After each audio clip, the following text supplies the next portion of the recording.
Llegamos hoy al quinto día después de la Pascua, es viernes de la semana de Pascua.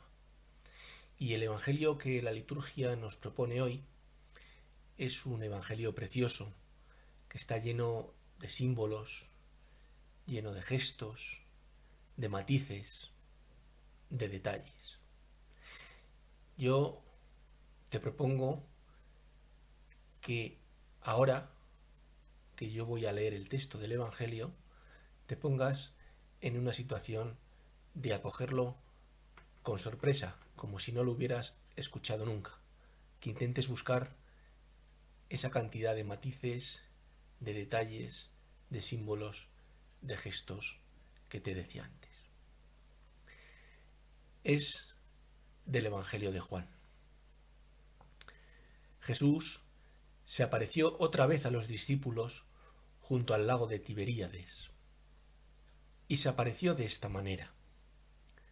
Estaban juntos Simón Pedro, Tomás, apodado el Mellizo, Natanael, el de Caná de Galilea, los Zebedeos y otros 2 discípulos suyos. Simón Pedro les dijo: «Me voy a pescar». Ellos contestaron: «Vamos también nosotros contigo». Salieron y se embarcaron, y aquella noche no pescaron nada. Estaba ya amaneciendo cuando Jesús se presentó en la orilla. Pero los discípulos no sabían que era Jesús. Jesús les dijo: «Muchachos, ¿tenéis pescado?». Ellos contestaron: «No». Él les dijo: «Echad la red a la derecha de la barca y encontraréis». La echaron y no tenían fuerzas para sacarla por la multitud de peces. Y aquel discípulo que Jesús tanto quería le dijo a Pedro: «Es el Señor». Al oír que era el Señor, Simón Pedro, que estaba desnudo, se ató la túnica y se echó al agua. Los demás discípulos se acercaron en la barca porque no distaban de tierra más que unos 100 metros, remolcando la red con los peces. Al saltar a tierra, vieron unas brasas con un pescado puesto encima y pan. Jesús les dijo: «Traed de los peces que acabáis de pescar». Simón Pedro subió a la barca y arrastró hasta la orilla la red repleta de peces grandes. 153. Y aunque eran tantos, no se rompió la red. Jesús les dijo: «Vamos, almorzad». Ninguno de los discípulos se atrevía a preguntarle quién era, porque sabían bien que era el Señor. Jesús se acercó, tomó el pan y se lo dio. Y lo mismo el pescado. Esta fue la tercera vez que Jesús se apareció a los discípulos después de resucitar de entre los muertos. Como os decía, es un texto muy rico en signos y en matices y nos podríamos tirar aquí un día entero desgranando cada uno de ellos y buscando su significado y su interpretación, pero evidentemente el tiempo que tenemos para esta reflexión es limitado. Lo primero que me gustaría haceros ver es que estamos ante la historia aparentemente de un fracaso, o mejor dicho, de 2 fracasos encadenados. La historia es que Pedro y este grupo de apóstoles deciden volver a su vida, volver a lo que sabían hacer, volver a la pesca, después de ese fracaso que había supuesto haber dedicado un tiempo de su vida a seguir a Jesús, a llegar con él hasta Jerusalén y a terminar de la forma que terminó todo aquello. Si pensamos en Pedro, además, podríamos hablar de que la situación es doblemente de fracaso, porque la última relación que Pedro tuvo con Jesús fue precisamente el momento de las 3 negaciones.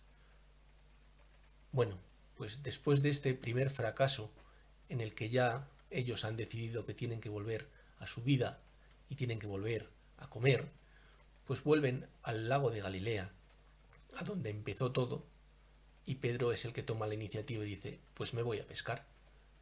Y los otros dicen, pues nosotros también. ¿Qué otra cosa iban a hacer? ¿Qué otra cosa podían hacer? ¿Qué otra cosa sabían hacer que pescar?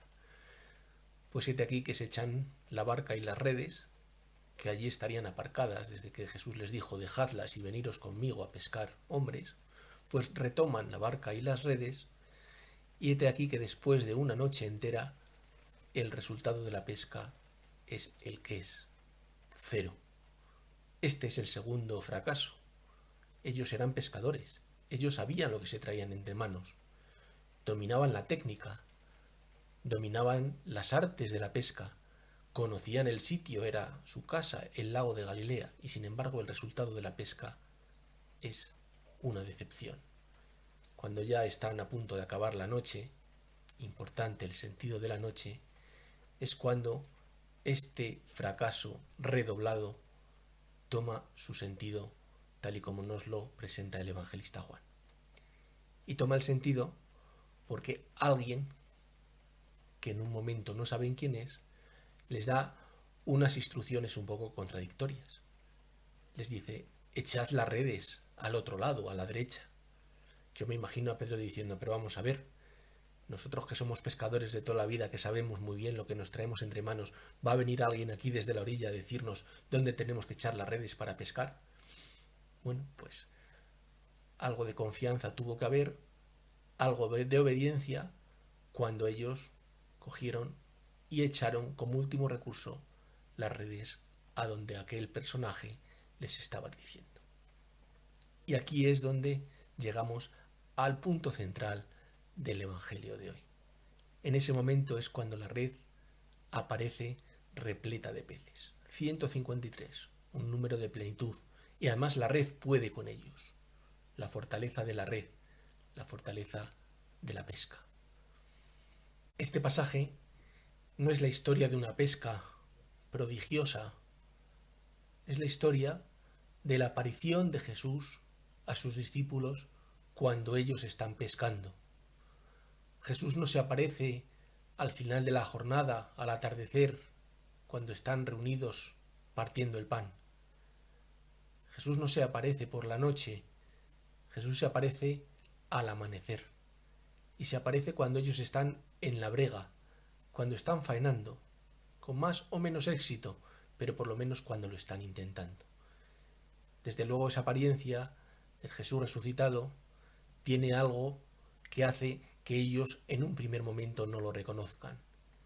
Tiene que ser Juan, el discípulo amado, el que le dé un codazo a Pedro y le diga, Pedro, que es el Señor.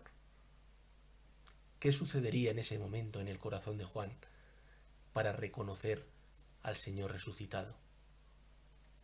¿Qué le pasaría a Pedro por la cabeza con las deudas que tenía pendientes con Jesús para salir corriendo, desnudo que estaba, dejar la barca y a trompicones seguramente con el romper del agua y de las olas llegar a acercarse a verificar aquello que Juan le había dicho? ¿Es el Señor? Pues claro que es el Señor.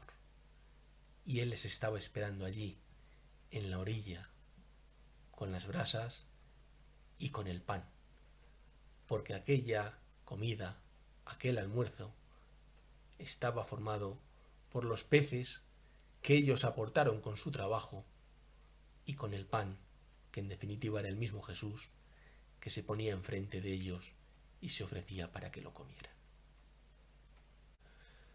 La resurrección de Jesús no es una vuelta a la vida hacia atrás, no es un vía crucis a la inversa en el que recorremos cada una de las estaciones, llegamos a la última cena y si queréis llegamos hasta la entrada triunfal en Jerusalén y a partir de ahí cogemos otro camino de triunfalidad y de éxito y de gloria. Eso no fue la resurrección de Jesús. Jesús se apareció solo a aquellos que habían creído en él, aquellos que habían dedicado parte de su vida a seguirle. Jesús no se apareció a las multitudes, ni a los fariseos, ni a los escribas, ni hizo grandes prodigios.